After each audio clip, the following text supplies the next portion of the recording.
जसं मी माझ्या कालच्या व्हिडिओजमध्ये सांगितलं की कसं बंगलोरचं वेदर खूपच जास्त वेगळं झालं आहे, तसाच माझा आवाजही आता वेगळा झाला आहे आणि पूर्णपणे बसला आहे. असो, तर मी आज बनवणार आहे मुगाची भाजी, जी कोणीही बनवू शकतं, खूप सोपी अशी. आणि माझ्याकडे टोमॅटो नव्हते, सो मी टोमॅटो नाही वापरत आहे. आणि ह्याच्यामध्ये मी आता टाकले आहे खोबऱ्याचे तुकडे, कांद्याचे तुकडे, आणि ते मी छान परतवून घेणार आहे आणि त्याचं मी करणार आहे मिक्सरमध्ये वाटण. मीनवाईल बाजूला मी सेम तेलामध्ये छोटे बारीक कांदे, मिरच्या आणि कढीपत्ता परतवून घेत आहे आणि साईड बाय साईड माझं जे वाटण आहे ते थंड होत आहे. आणि आता मी त्याच्यामध्ये टाकणार आहे हे वाटण जे मी बनवलं आहे आणि आपले सगळे बेसिक मसाले त्याच्यामध्ये मी टाकत आहे. सो आता आपलं वाटण जीव देत आहे आपल्या कढईमध्ये. आणि येस, आता मी त्याच्यामध्ये टाकणार आहे मसाले. आणि ऑल्सो एक असा मसाला टाकणार आहे मी त्याच्यामध्ये जो आपल्या भाजीची पूर्ण चव छान आणि इझी टेस्टी बनवणार आहे.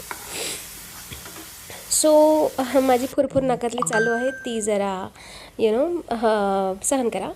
एनिवेज, आता मी त्याच्यामध्ये टाकत आहे हळद आणि लाल तिखट. जोपर्यंत माझ्या मनातून आवाज येत नाही की आता बस कर, तोपर्यंत मी ती लाल तिखट टाकतच राहणार आहे.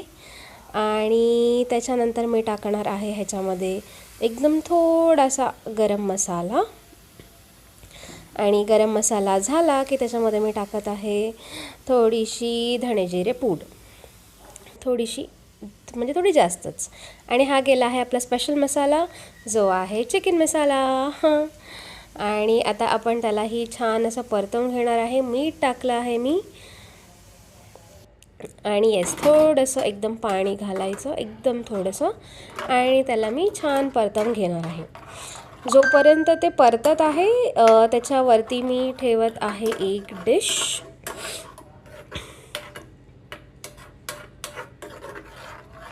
खूपच त्याला मसाला आणि पाण्याला एकजीव करायचं माझं काम चालू आहे. आणि त्याच्यावरती मी आता ही डिश ठेवली आहे.